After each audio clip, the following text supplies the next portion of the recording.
Good afternoon, students. Myself Dr. Vandana Singh, diet lecturer psychology Kaushambi. आज की class में हम समय प्रबंधन टाइम मैनेजमेंट के बारे में पढ़ेंगे। इसमें हम समय प्रबंधन के अर्थ, परिभाषा, उद्देश्य, बेसिकली हम समय सारणी जिसके थ्रू हम टाइम का मैनेजमेंट कर पाते हैं उसके बारे में पढ़ेंगे। समय सारणी की आवश्यकताएं, महत्व, समय सारणी के प्रकार, समय सारणी बनाते समय ध्यान देने योग्य बातें, समय सारणी के निर्माण में व्यवहारिक कठिनाइयाँ और समय सारणी निर्माण के सिद्धांत। बट आज की क्लास में हम केवल समय सारणी के प्रकार तक ही पढ़ेंगे। उसका जो हाफ पार्ट रहेगा वो हम नेक्स्ट क्लास में डिस्कस करेंगे। तो जैसा कि हम जानते हैं, समय प्रबंधन और विद्यालय में तो बच्चों के सर्वांगीण विकास की दृष्टि को ध्यान में रखें हम, तो विद्यालय के पाठ्यक्रम में हम बौद्धिक, शारीरिक, भावात्मक विकास से संबंधित प्रसंगों का समावेश करना पड़ता है। पाठ्यक्रम के अनुसार अपने दैनिक कार्यों को योजनाबद्ध तरीके से, मतलब एक प्लानिंग करके योजनाबद्ध तरीके से संचालित करने के लिए विद्यालय जो व्यवस्था करता है वही समय सारणी कहलाती है। समय सारणी विद्यालय की एक तरीके से दूसरी घड़ी की तरह होती है, जिससे कि सप्ताह के विभिन्न दिनों में होने वाले क्रियाकलापों का उल्लेख होता है। समय सारणी के द्वारा यह पता चलता है कि विद्यालय का कार्य कब प्रारंभ होगा, कब समाप्त होगा, विद्यालय में किन किन विषयों या क्रियाओं का आयोजन किन किन वादनों में, किन किन पीरियड्स में, किन किन अध्यापकों द्वारा संपन्न होगा। अर्थात समय सारणी उन वादनों, उन पीरियड्स का विवरण प्रदान करती है जिसके द्वारा किसी विद्यालय में कार्य किया जाता है। अब अगर हम बात करें तो हम ये कह सकते हैं कि समय सारणी जो होती है इसको हम विद्यालय की जो प्रबंधकीय व्यवस्था का एक अभिन्न अंग कह सकते हैं। इसके अभाव में जो विद्यालय एक संगठन न रहकर मात्र एक भीड़ बनकर रह जाएगा। मतलब कोई भी चीज़ जो होती है विद्यालय की वो एक प्लानिंग के थ्रू होती है, इसलिए उसकी एक अभिन्न अंग है। इसमें कोई भी कार्य सुव्यवस्थित रूप से, मतलब अगर ये नहीं बनती तो कोई भी चीज़ एक प्रॉपर वे में सुव्यवस्थित ढंग से नहीं चल सकता है। जब विद्यालय के सामने एक स्पष्ट योजना रहती, एक प्लानिंग रहती है, तो जो कार्य होता है बहुत सरलता से, शीघ्रता से और निर्धारित समय पर हो जाता है, विद इन टाइम हो जाता है। और जो टाइम है और जो परिश्रम है उसका भी अपव्यय नहीं होता है। और जो कार्य करते हैं उसमें भी एक बैलेंस बना रहता है, संतुलन बना रहता है। छात्र और अध्यापक निर्धारित समय से अपने कार्य में संलग्न भी रहते हैं और योजनाबद्ध कार्य संपादन विद्यालय में अनुशासन और व्यवस्था स्थापित करने का उत्तम साधन होता है। यह विद्यालय का एक दर्पण है जिसमें विद्यालय के समस्त क्रियाकलाप प्रतिबिंबित होते हैं। अब अगर हम बात करें इसकी परिभाषा के बारे में तो कई लोगों ने इसकी परिभाषा दी हुई है, जैसे कि पहला H.G. स्टेड ने दिया है, अपने दैनिक कार्यों को योजनाबद्ध रूप में संचालित करने के लिए विद्यालय जो व्यवस्था करता है वह समय सारणी कही जाती है। यह वह रूपरेखा भी प्रस्तुत करता है जिसमें विद्यालय के विभिन्न विषयों, गतिविधियों व कक्षाओं के बारे में जाना जा सके व विद्यालय के लक्ष्यों को प्राप्त किया जा सके। अब दूसरी परिभाषा जो डॉक्टर जसवंत सिंह जी ने दी है, जिसमें कि उन्होंने टाइम टेबल को स्कूल का एक स्पार्क प्लग कहा है जो उसके विभिन्न क्रियाओं तथा उसके विभिन्न कार्यक्रमों को संचालित करता है। अब एक जो कि अननोन विचार है, इन्होंने एक मतलब उनके विषय में पता नहीं है, एक अन्य विचार के अनुसार विद्यालय समय चक्र वह दर्पण है जो विद्यालय के संपूर्ण शैक्षिक व्यवस्था का प्रतिबिंब प्रस्तुत करता है। अब अगर हम इसके उद्देश्यों की बात कर लें तो समय सारणी से हम निर्धारित पाठ्यक्रम को निर्धारित समय में पूरा कर सकते हैं। पाठ्यक्रम से संबंधित समस्त विषयों एवं क्रियाकलापों को उनके सापेक्षिक महत्व के अनुसार उचित समय प्रदान कर सकते हैं। अध्यापकों को उनकी योग्यता व क्षमता एवं रुचि के अनुसार कार्य का वितरण किया जा सकता है। विद्यालय में उपलब्ध भौतिक साधन जो कि बताया था निर्जीव चीज़ें होती हैं, जैसे पुस्तकालय, खेलकूद के मैदान आदि के लिए उचित समय निर्धारित कर सकते हैं। जैसे कि देखिए, जब सर्वांगीण विकास की हम बात करते हैं तो हर चीज़ ज़रूरी है, चाहे वो खेलना हुआ, पढ़ाई करना हुआ, दोनों ही। तो विद्यालय में खेल-कूद के लिए भी समय प्रॉपर समय मिलना चाहिए, और पुस्तकालय, लाइब्रेरी जाने के लिए। तो इन सब चीज़ों के लिए समय सारणी बहुत ज़्यादा इम्पॉर्टेंट रोल प्ले करती है। इसमें उसका बहुत ज़्यादा कह सकते हैं उपयोगी है समय सारणी, जिसमें हम सारे कार्यों के लिए प्रॉपर मतलब समय उसमें विधिवत हम इसमें मेंशन रहता है कि इस समय आपको ये करना है, अब से लेके अब तक। तो इसलिए समय सारणी जो होती है वो बहुत ज़्यादा इम्पॉर्टेंट होती है। अब हम बात करते हैं समय सारणी की आवश्यकता एवं महत्व की। तो समय सारणी कि अगर हम ऐसे नॉर्मल जैसे कि मैं भी बात कर रही हूँ कि जो टाइम टेबल होता है वो विद्यालय के कार्यक्रम को सुव्यवस्थित करके समय के सदुपयोग करता है ना। और इसके द्वारा विभिन्न विषयों, क्रियाओं आदि पर उनके महत्व के अनुसार निर्धारित समय का विभाजन करके विद्यालय के निर्धारित समय अधिकाधिक उपयोग किया जाता है। तो टाइम को हम कितना ज़्यादा यूटिलाइज़ कर सकते हैं अच्छे से अच्छे तरीके से, इसके थ्रू हम ये इसके लिए इसका महत्व है।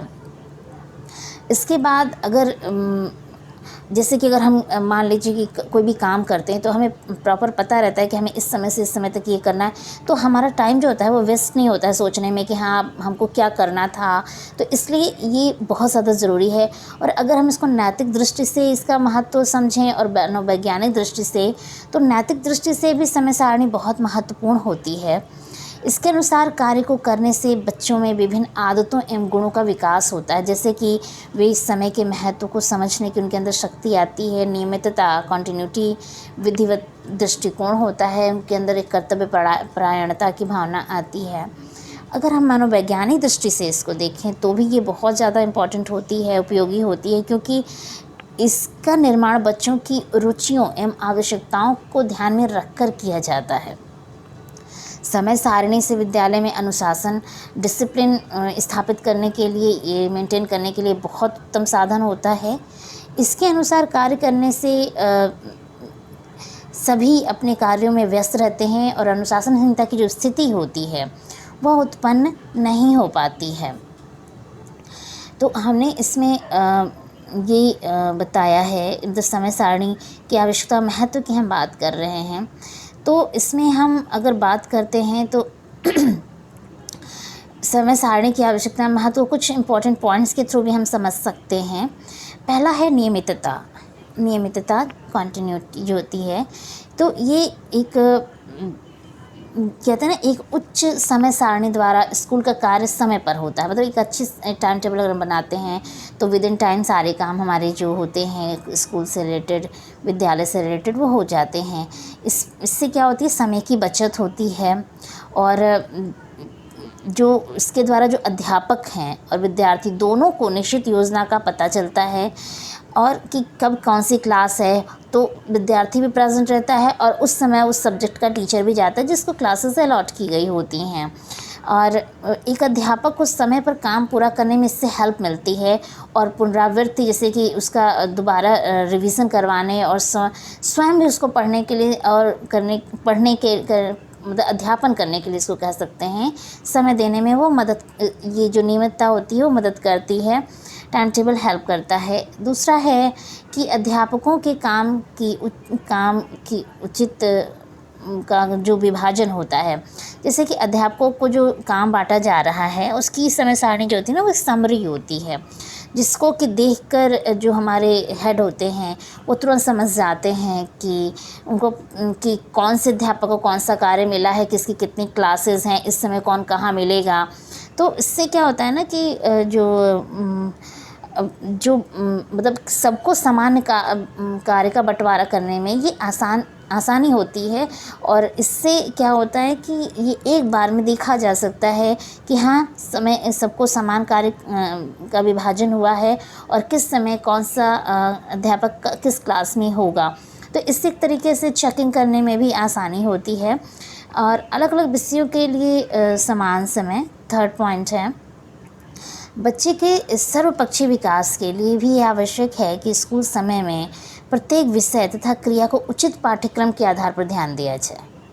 और ये तभी संभव हो पाता है यदि कोई योजना बनाई जाए। तो इस योजना का जो रूप जो है ना, वो टाइम टेबल ही होता है। इसके द्वारा अधिक या बहुत कम काम की संभावना नहीं रहती है, मतलब एक बैलेंस मेंटेन किए रहता है ये। चौथा है, गलती का अवसर नहीं मिलता। टाइम टेबल द्वारा अध्यापक अपने कार्य के बारे में गलती और लापरवाही नहीं कर सकते हैं। इससे जो हेड होते हैं वो उनका निरीक्षण करना भी उनका थोड़ा इजी हो जाता है कि कौन सा स्टाफ अपना कार्य कर रहा है, नहीं कर रहा है। इसके बिना किसी प्रकार का काम दोबारा, मतलब कहते हैं ना, इसके बिना किसी प्रकार का भी काम दोबारा हो जाए या कोई काम बिल्कुल नहीं किया जाए, इस तरह की का जो प्रॉब्लम्स होती हैं वो गलतियाँ नहीं होती हैं। अब आता है नेक्स्ट पॉइंट है, स्कूल के उद्देश्यों का ज्ञान सुनिश्चित करना। समय सारणी एक ऐसा साधन है जो स्कूल के उद्देश्यों को पूरा करने में सहायता करता है। स्कूल समय सारणी द्वारा अच्छे आदर्शों का प्रचार कर सकते हैं, जैसे कि कौन सा पीरियड किस विशेष विषय के लिए रखना है। यही कारण है कि समय सारणी को स्कूल का दर्पण भी कहा जाता है ना। और यह स्कूल की त्रुटियों को जानने में भी सहायता करती है। तो ये कितना इम्पोर्टेंट है आप देख सकते हैं। और नेक्स्ट पॉइंट जो है वो अच्छी आदतें। अब जो कि सबसे ज़्यादा हम कह सकते हैं कि पर्सनल लेवल पर अच्छी आदतें, उचित समय सारणी अध्यापक तथा विद्यार्थी दोनों में ही अच्छी आदतें डेवलप करती है। जैसे अनुशासन में रहना, समय पर काम करना आदि से हम सीखते हैं या सिखाया जाता है।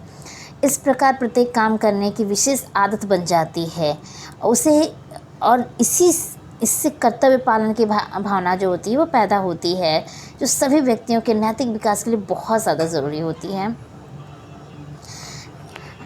पाठ तैयार करने के लिए ये जो नेक्स्ट पॉइंट है, इसमें हम कह सकते हैं कि ये अध्यापकों के लिए है।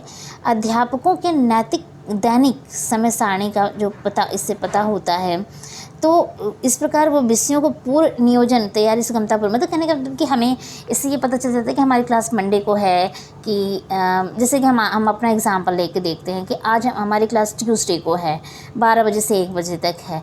तो हमें ये पता है कि टाइम टेबल के अकॉर्डिंग मेरे सब्जेक्ट की क्लास कब है, तो मुझे प्रॉपर टाइम मिल जाता है कि चलो हम इतने दिनों में ये काम हम कर लेंगे। मतलब हमें पाठ तैयार करने के लिए समय मिल जाता है और हमें कहते हैं उससे सहूलियत रहती है। और अब आता है नेक्स्ट पॉइंट, अनुशासन। यह स्पष्ट है कि समय सारणी जो है अनुशासन की भावना उत्पन्न करती है। अध्यापक और विद्यार्थी दोनों ही समय पर काम ठीक ढंग से और नियमितता से करते हैं तथा अनुशासन में रहते हैं। यह अध्यापकों को लापरवाह होने से भी रोकता है। ये अध्यापक तथा विद्यार्थियों को सदैव कर्तव्य पालन की चेतावनी देता है। इस तरह से भी उनको रोकता है। यह अध्यापक तथा विद्यार्थियों को सदैव कर्तव्य पालन करने की चेतावनी, जो कि मैं ऑलरेडी कह चुकी हूँ। तो हम ये कह सकते हैं कि इस तरीके से समय सारणी उचित प्रकार का अनुशासन पैदा करने में सीधी तरीके से डायरेक्ट हमारी हेल्प करता है। और नेक्स्ट पॉइंट जो है वो है विद्यार्थियों की आवश्यकता के अनुसार काम निश्चित करना। समय सारणी द्वारा विद्यार्थियों की जो भौतिक और मनोवैज्ञानिक आवश्यकताओं के अनुसार स्कूल का काम निश्चित किया जा सकता है। समय सारणी को बनाते समय, मतलब उसकी रचना करते समय, थकावट, रुचि, शरीर का स्वस्थ होना आदि बातों पर भी ध्यान दिया जाना चाहिए। हम जो कि इसके बाद जो नेक्स्ट पॉइंट है, मतलब इसके नेक्स्ट जो हम क्लास में जो नेक्स्ट क्लास होगी उसमें हम बताएंगे कि समय सारणी बनाते समय किन किन चीज़ों को किन किन बातों को ध्यान में रखना चाहिए। फ़िलहाल हम बता दें नेक्स्ट पॉइंट जो है कि समय सारणी के प्रकार, इनके कई प्रकार होते हैं। जैसे कुछ कक्षावार समय सारणी होती है, कक्षावार और अध्यापकवार समय सारणी होती है। कुछ पाठ्य सहगामी क्रियाकलापों की समय सारणी है। अध्यापकों की रिक्त घंटों की समय सारणी, लिखित कार्यों के मूल्यांकन की समय सारणी, और कार्यानुभव और खेलकूद की सदनवार समय सारणी, कहने का मतलब ये है कि जो समय सारणी है वो हर चीज़ की, मतलब हर काम के लिए समय सारणी निर्धारित होती है, उसके कई प्रकार होते हैं।